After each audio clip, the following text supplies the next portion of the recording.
Hello and welcome back. Hope you're having a good day, as I am.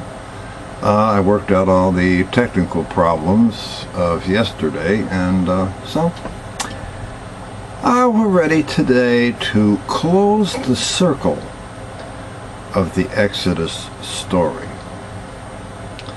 Now, I read the full account of Exodus, that's Exodus, Leviticus, Deuteronomy, and Numbers, back in 1991, so it was quite a while ago. And I was not certain whether or not this was an actual event until I found the book in the library quite without any explanation as to how it came about. But the rebel Pharaoh, the story of Akhenaten, the heretic king who introduced monotheism into Egypt. And, well, that's not exactly right, because depending on the time and place, Egypt always had one supreme god. It was either Ra, Amun, or I think it was in Memphis, Khephren, the beetle god. Oh, well, anyway. And all the lesser gods were merely aspects of that central figure.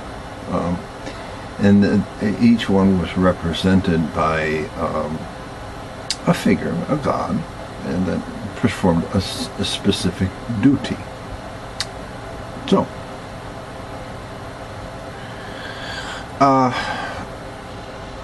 it turns out that Akhenaten's religion is really quite modern, quite rational, and spiritually excellent. All he said was that we worship the energy of the sun. And that's where we are today. Nothing else. And let's also remember that the first day of every week is spelled Sunday. Anyway, more to the point, as I said, the book by Robert Silverberg had some problems, and of course there were things that he got right. And one of these appears to be his assertion that Amenhotep had no sons, just daughters. He refers to a family portrait, which might have been a tomb painting. I have been unable to find it. In fact, just a while ago today, just a few, 10 minutes ago, I did a worldwide web search of all images of Amenhotep III and failed to find any anything like that. And so the assertion or the claim that Akhenaten was Amenhotep III's son is the faulty scholarship of easy answers. Not true. A Wikipedia search for Amenhotep III states that Akhenaten was listed as a son, but he was just identified as Akhenaten. There's no validation, there's no justification, there's no proof. And it turns out that even if Amenhotep IV, or eventually Akhenaten, even if he was Amenhotep III's son, he still wouldn't have succeeded to the pharaonic throne. Because another thing that Silverberg got right was his description of the ascension, or the path, through which the individual rises to Pharaoh. It's not primogeniture. It's not the crown prince that becomes Pharaoh. It is whoever marries the Pharaoh's eldest daughter by his great wife, in this case, Queen Tai, not tea. Tea is what you have at 4 o'clock in the afternoon. So, anyway, it's a fraud. Now, as this investigation began with the book, so does it finally end with the same person, Mr. Akhenaten, only this time when he's Pharaoh, and how he becomes Pharaoh. Now, we know that, we can see actually that Yahweh was a murderous lunatic, and he got this whole program, Exodus program, off on the wrong foot by hardening Pharaoh's heart. Which doesn't really make any sense, because while he's sending his 2 stooges, Moses and Aaron, to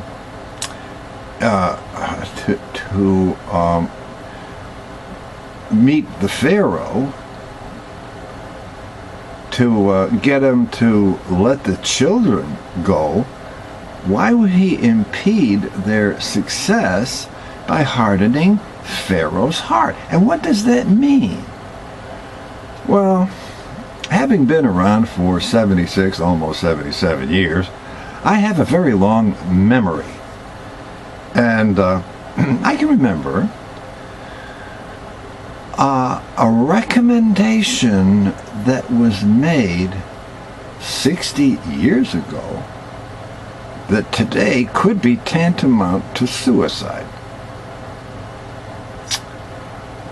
And it has to do with symbols and protocols. Now, what I mean by that, I was a security officer for a couple of years with Southwest Airlines. I think it was about 10 years ago. And we were contractors. And I turned out to be mostly stationed at the terminal at Love Field. And I kind of like to wear a necktie. And one time Herb Kelleher came through and paid me a very fine compliment, which I appreciated very much. It was a great job, great place to work, and the people were very friendly and about the happiest people I've ever known. So that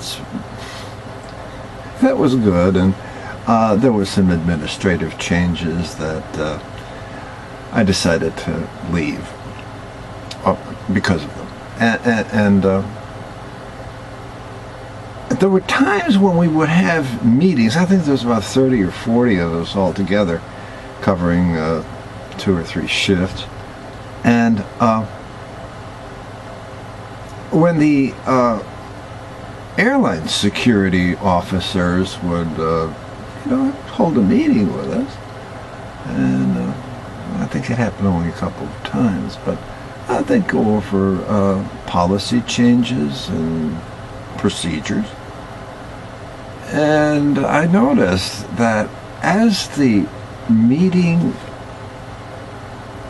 went forward, that these guys more and more start addressing me as if nobody else is around. And of course I realized what it was, because I was the only one in the crowd who was wearing a necktie. And there's one person that I admire very much, and his name is Peter Joseph. He's the founder of the Zeitgeist movement. And if you haven't seen the Zeitgeist films, there are 3 of them. Make it your business to look at them, because they're very revealing, and they're even presented with a nice a sense of humor. But the message is very important. Now, he has a lesser, a smaller series called Culture in Decline.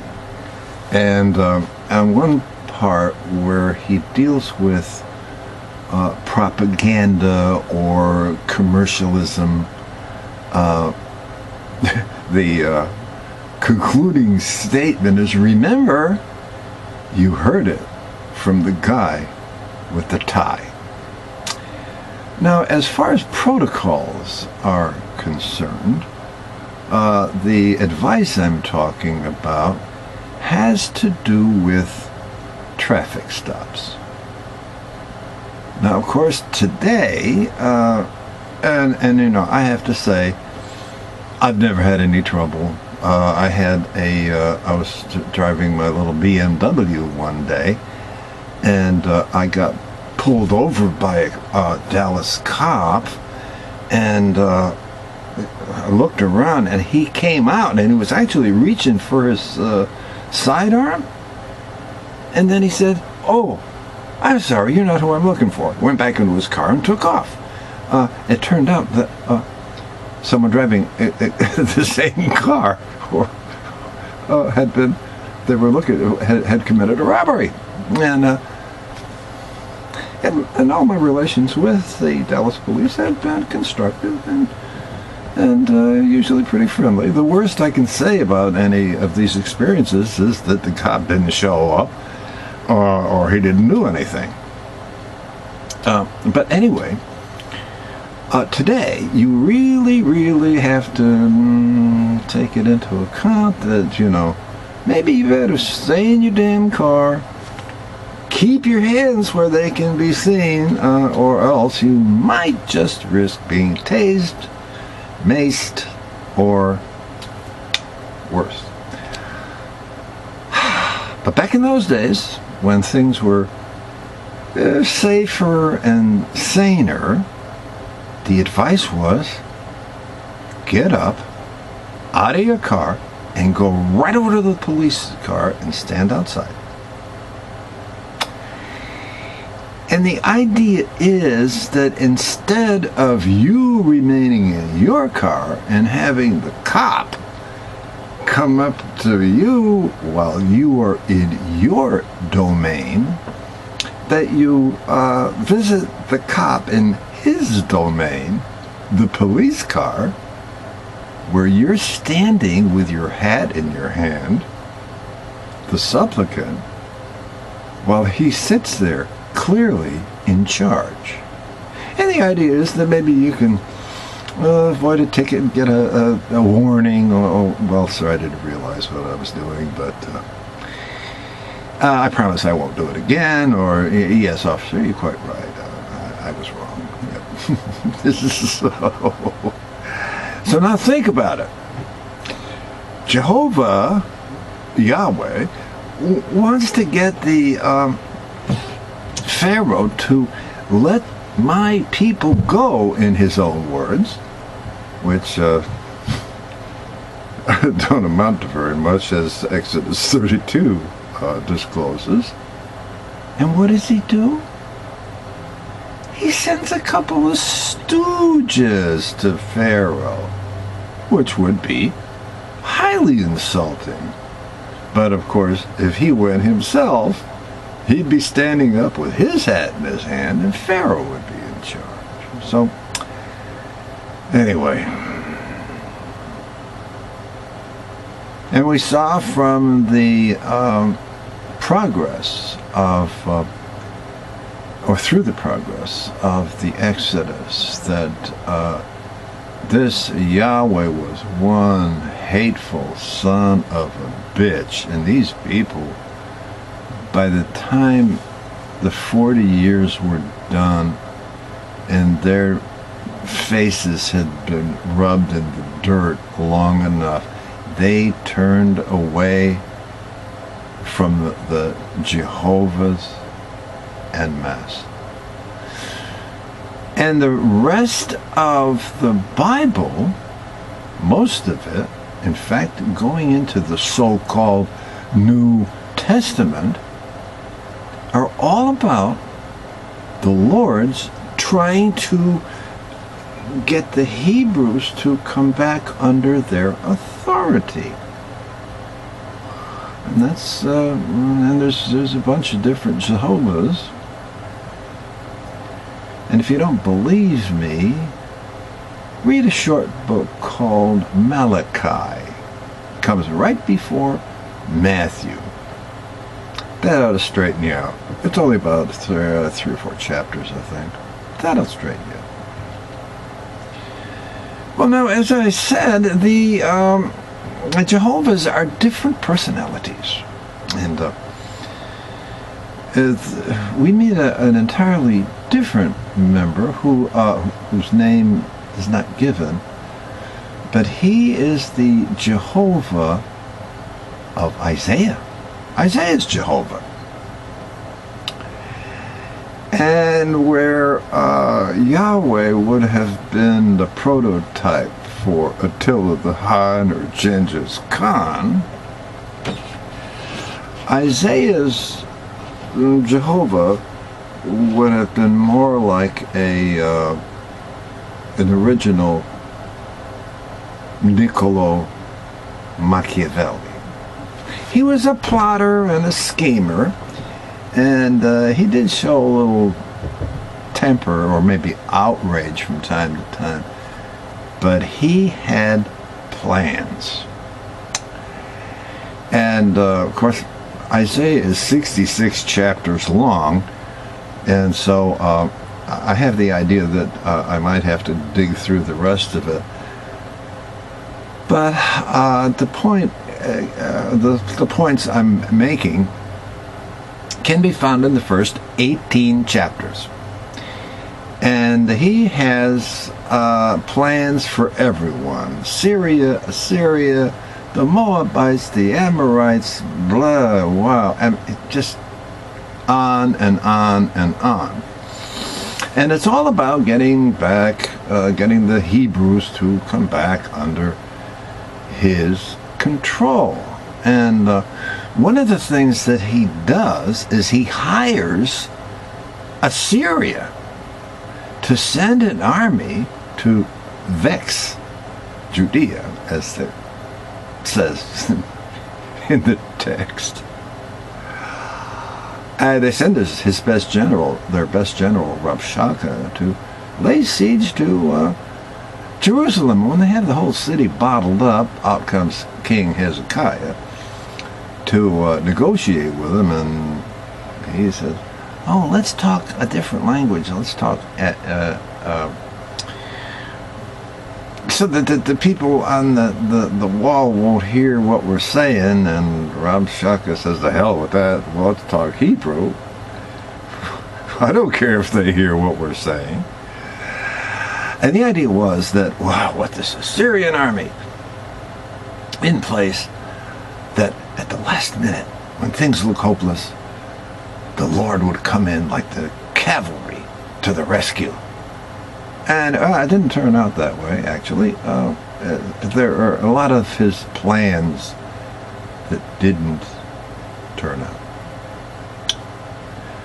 Now, his overall scheme was, if he were back in charge of Israel and Judea, what he would do is build these two kingdoms up militarily, not so that they could compete with Egypt or the Hittites or Assyria or Babylonia, but that they could form a third party that would be pivotal as far as alliances in any future wars. In other words, they would give their service to the highest bidder and they would be numerous and powerful enough to tilt the balance in their sponsors' favor. Pretty good idea. But then, 18th chapter, Isaiah, begins with the burden on Egypt. And he has some very nasty plans that he'll pit city-state against city-state, father against son, everybody at each other's throats. Organized government will collapse, and there's something about a guy, a drunk, collapsing into his own vomit. That's pretty gross.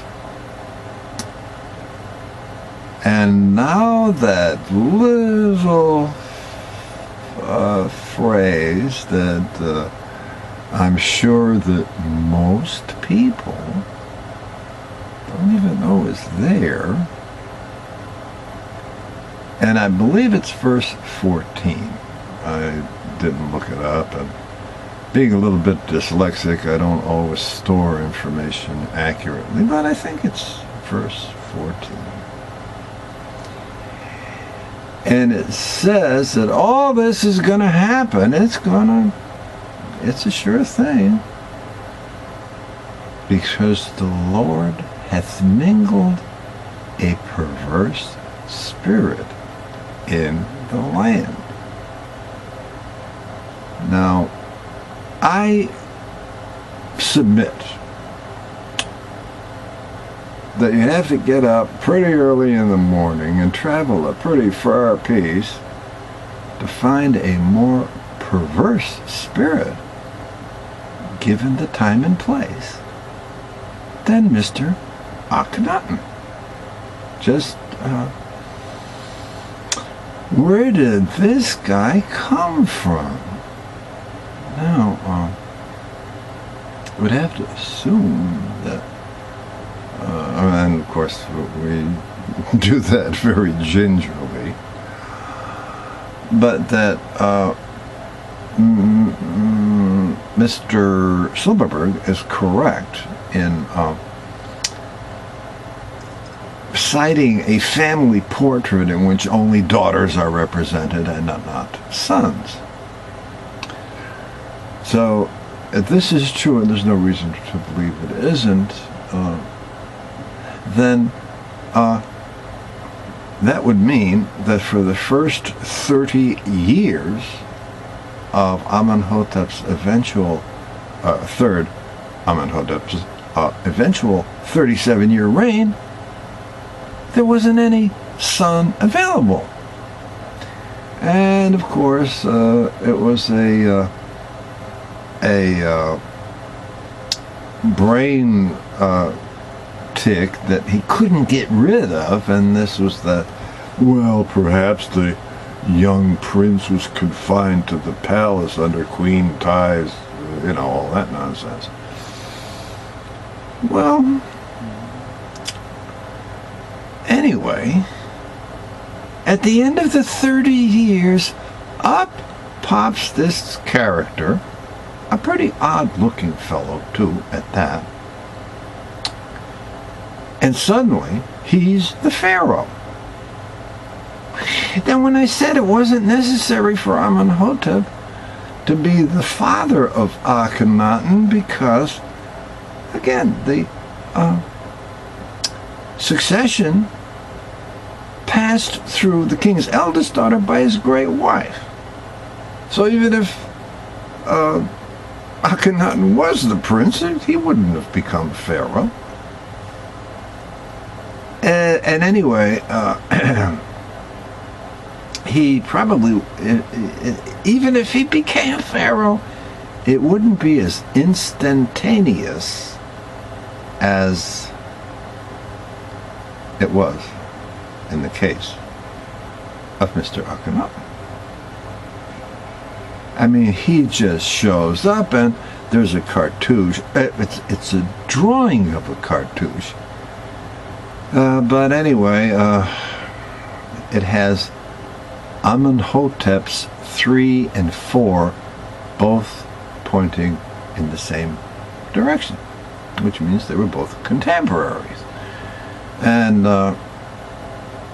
as Silverberg makes the point that on English coinage, each successive image of a king or queen is the reverse of his predecessor. So that means if he's facing this way, then he's dead, and the next king faces the other way, and that they alternate back and forth. Well, there is a legend, and I've lost the trace of it, and I'm sure that somebody's out there can find the root. But it goes like this. The priests of Amun were always interested in nominating the pharaoh, or the person who is nominated to become pharaoh, by marrying the king's eldest daughter by his great wife. And even though Egypt was a monarchy and not a theocracy, that's another mistake in judgment. No, it was a regular monarchy, but the priests of Amun had a vested interest in making sure that the next pharaoh looks after their interests and protects their power, prestige, and privileges. Well, it seems like as Amenhotep III was rapidly losing interest in state affairs and spending more time around the the harem as he got fat and lousy. He had terrible tooth problems. Why he didn't have them all pulled, I don't know. But anyway, and he spent his declining years hanging out in the harem. Well, according to this legend, the priests of Amun approached the oracle at Thebes and asked her who the next pharaoh would be, or where he would come from. And as most of these oracles did, she chewed some mushrooms or smoked some funny vegetation and went off into a trance, or whatever she said. Well, she was channeling the god Amun, and whatever she said was trump all the other protocols, all the other traditions go out the window whenever the oracle speaks. And she spake thus. If you forgive a little biblical sideline. She said that the next pharaoh of Egypt would be found wandering in the desert wearing a lion skin. And sure enough, a couple weeks later, there he is. And if you examine an image of Akhenaten's face, you will see some very, very marked Hebrew features, for whatever it's worth. Well, of course, now, as soon as this guy is discovered, of course, and don't forget, the lion skin, the symbol of Judah. Lion of Judah. Anyway, he's bundled off to Thebes, and if the oracle called this play, he's not going to be waiting in the wings. He's going to be front and center. He's going to get a copy of the double crown plopped on his head, and you're going to have a co-regency for the next 7 years. And it's only after that that he changes his name to Akhenaten, introduces the worship of Aten, the sun disk, and has all the other references, all the other images, all the other inscriptions pertaining to the old gods removed. And then he designs the city of, it's called Amarna, but in its day it was Akhetaten. It's about halfway between Memphis and Thebes, and it was, from all accounts, a beautiful city, and it was built in something like 2 years or less. Of course, they built it out of brick instead of stone, and such feats of engineering are even present in modern times, because Albert Speer built the new Reichschancellery in Berlin at Hitler's request within 1 year. Some performance. Well, it was Akhenaten's confinement to Akhetaten, the city that he founded and where he pledged he would never leave, that opened the way for the invasions that introduced mainly the Hittites at this time down into the empire in the Middle East. Started capturing fortress towns that were Egyptian strongholds. But there was no money, no troops, no aid of any kind sent. And it was by this time that the Hittites had iron weapons, and things looked pretty bad for Egypt. Until his followers pulled a Socrates on Akhenaten, and the way the story goes, they gave him a spiked drink, and the situation was saved. Egypt was not conquered at that time. So there the circle closes. It begins with Akhenaten, it ends with Akhenaten, and I would certainly encourage you to do some further reading, get into the Bible, find out what it really says, and I think you'll be surprised, shocked, horrified, and maybe reassured in some instances. So this brings to an end the story of the Exodus. And next time, part 12, we'll start investigating this business of the lords of the world, who they are, and where they've gone, and to identify the alien species that occupies this world. So, you don't want to miss that.